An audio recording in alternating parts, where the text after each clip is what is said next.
Olá, tudo bem? Eu me chamo Jéssica Ângela, sou aluna do curso de Ciência e Tecnologia da UFOPA e nesse vídeo eu vou abordar sobre a importância da estatística para o empreendedor, em como o uso da estatística é importante desde a implementação de um negócio e no seu desenvolvimento. Então vamos lá. Eu creio que assim como eu, você que está me assistindo, em algum momento já ouviu alguém falar: eu estudei um monte de números no colégio, na faculdade, e eu não utilizo isso para nada. E nesse vídeo eu vou te provar o contrário. Sem que a gente perceba, desde quando nós nos propomos a iniciar um negócio, a estatística ela caminha junto com a gente. O primeiro tópico que eu vou abordar é sobre a análise de dados. A análise de dados ela é dividida em duas partes, nas descritivas e nas conclusivas. As descritivas, elas servem para que a gente colete dados, organize e através dessa organização a gente poder ter mais entendimento sobre o mercado que a gente atua. Já a análise conclusiva, nós devemos utilizar ela para fazer perguntas mais pontuais. Exemplo, eu estabeleci métricas para a minha empresa e preciso saber o que eu devo fazer, na verdade, para atingir essas métricas a curto, médio e longo prazo. Então, nesse momento, a gente vai utilizar a análise conclusiva. Então, para entender isso mais na prática, eu criei 5 tópicos que são importantes para o empreendedor e o uso da estatística nesses 5 tópicos. O primeiro tópico que eu irei abordar será o estudo de área. O que seria o estudo de área? Quando o empreendedor decide empreender em um determinado lugar, ele precisa definir algumas coisas e coletar outras. Definir como será o perfil do seu negócio, exemplo, será físico, será online. Definido isso, os dados que eu preciso coletar, o público que cerca, esse perímetro que será o meu negócio, qual o poder de compra dele, o tipo de produto que eu tenho a ofertar, será condizente com esse poder de compra? Coletado esses dados, nós podemos usar a análise descritiva, que eu falei um pouquinho mais atrás, que nós podemos formar gráficos, tabelas, para que a gente possa ter, como empreendedor, um entendimento do nosso negócio e assim desenvolver o que nós pretendemos. Ainda fazendo o uso da análise descritiva, nós podemos abordar o segundo tópico, que é a escolha do público-alvo. Quem será o meu público-alvo? Será homens ou mulheres, crianças, ou homens, mulheres e crianças? Quem será o público que irá consumir esse produto de mim? E uma das formas de organizar são as tabelas, que nós podemos usar os dados qualitativos e quantitativos. Já o nosso terceiro tópico, nós iremos abordar sobre a análise conclusiva, que são as perguntas pontuais. Nessas análises pontuais, que são as conclusivas, nós iremos abordar o terceiro e quarto tópico, que serão: quais serão os recursos necessários para que eu consiga dar o ponto inicial do meu negócio e quais serão as métricas a serem atingidas. Qual é o meu objetivo com o meu negócio? Em tantos meses, o que eu desejo alcançar? E ainda utilizando a análise conclusiva, vem o nosso quinto tópico, que é a análise de riscos. Quais os riscos que eu corro dentro do meu empreendimento? Então fica bem claro, ao analisar esses 5 tópicos, que a estatística ela é muito importante no processo de estabelecimento de um empreendedor. Passada essa primeira análise, chega aquele momento que a gente, como empreendedor, pensa: agora eu já sei tudo de estatística, sei tocar o meu negócio. Mas aí surge um concorrente do lado, que pega o teu produto-chave e começa a vender a preço de banana. O movimento cai, a crise econômica, e a gente pensa: e agora? é nesse momento que a gente entende que a estatística ela é de uso constante na vida de um empreendedor, porque não basta você implementar uma empresa, você tem que manter. E para manter uma empresa é preciso estratégia. E como é que eu monto uma estratégia sem ter dados estatísticos? Se o meu concorrente pegou o meu produto-chave e está vendendo a preços de banana, qual será o meu próximo produto? Como eu oferto facilidades de compra para que o meu cliente compre mais de mim e não do meu concorrente? E é para isso que existem as metodologias de gerenciamento. O que são as metodologias de gerenciamentos?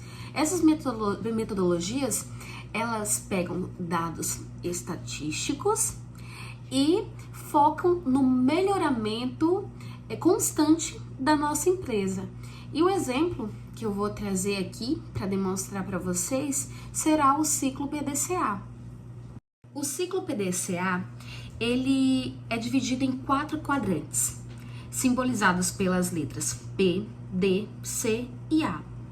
O primeiro quadrante, simbolizado pela letra P, que é o planejar, ele é dividido em 3 partes, que é a identificação do problema, onde ele começa, a segunda parte dele, planejar em como solucionar, e a terceira parte, que é criar um plano de ação. O segundo quadrante, ele é definido pela letra D, que significa desenvolver. Que nessa segunda etapa, o que nós vamos fazer? Nós tínhamos, na primeira parte, definido o plano de ação. E nessa parte do D, nós vamos implementar as opções corretivas. Exemplo, o meu concorrente pegou o meu produto-chave e está vendendo a preço de banana. Então, o que eu devo fazer para que o meu cliente retorne? Quais as facilidades que eu vou ofertar? Será parcelamentos? Vou definir um outro produto-chave? Então, nessa segunda parte do ciclo PDCA, a gente vai começar a implementar as nossas ações corretivas de como solucionar os problemas que nós encontramos no primeiro ciclo. O nosso terceiro quadrante, ele é representado pela letra C, que é o checar. Nessa parte, lembra que eu falei que a gente ia fazer o uso constante da estatística? Nessa parte, nós vamos fazer o quê? Analisar se as nossas estratégias definidas no ciclo anterior estão dando certo. Eu vou analisar, a minha estratégia de parcelamento deu certo? Eu vendi mais à vista? Vendi mais no cartão? O meu novo produto que eu defini como produto chefe, ele está vendendo? Então, essa parte é quando a gente pega os nossos dados, os nossos gráficos, né? E fala assim, olha, tá dando certo, não tá dando certo. Se tá dando certo, vamos continuar. Se não, o que a gente precisa fazer para que o nosso plano, que já foi definido anteriormente, dê certo? E o nosso último quadrante, ele é representado pela letra A, que significa agir. Nessa fase, o que a gente faz? A gente deu certo. O que a gente vai fazer? Refletir o que pode ser mudado, a gente compartilha o aprendizado adquirido com esse gerenciamento de crise e a gente recomeça o uso do nosso ciclo. Por isso que ele é um ciclo, ele não tem fim, ele é uma constante. Ah, Jéssica, mas o ciclo PDCA, ele serve apenas para gerenciamento de crise? Não. O ciclo PDCA, por ser uma metodologia que ela visa o constante progresso da empresa, ela também pode ser utilizado para o controle organizacional. Exemplo, através desse ciclo, pode listar os produtos mais vendidos, a organização do teu estoque, quais produtos tu quer adquirir novo e criar uma estratégia de venda para esses novos produtos. E assim, gente, existe outras diversas metodologias de gerenciamento, por exemplo, o método SWOT, que é muito utilizado. Eu não irei entrar no mérito dele nesse vídeo, mas eu trouxe esse exemplo para você porque, lembra lá no começo do vídeo que eu falei, olha, a gente pensa que as coisas que a gente estudou lá no passado, a gente não vai utilizar no nosso dia, mas a gente iniciar um negócio com a visão clara de que a gente precisa do uso da estatística para fazer a gente desenvolver, ela acaba sendo um parâmetro de sucesso para o empreendedor. No decorrer da nossa experiência como empreendedor, a gente vai compreendendo que realmente conhecimento é poder, desde uma precificação errônea ou uma análise assertiva, ter o domínio do que são despesas fixas, despesas variáveis, e que tudo isso influencia na saúde do nosso negócio, é muito importante. Então a gente chega à conclusão de que o uso da estatística de fato ela é constante, e quanto mais a gente domina ela, mais o prospecto de crescimento ele é evidente no nosso negócio, né? Então, gente, essa foi uma breve análise sobre a importância, né, do uso da estatística no empreendedorismo. Se a gente for parar para falar, ainda existe muita coisa a ser abordada, mas eu espero que você que me assistiu tenha gostado.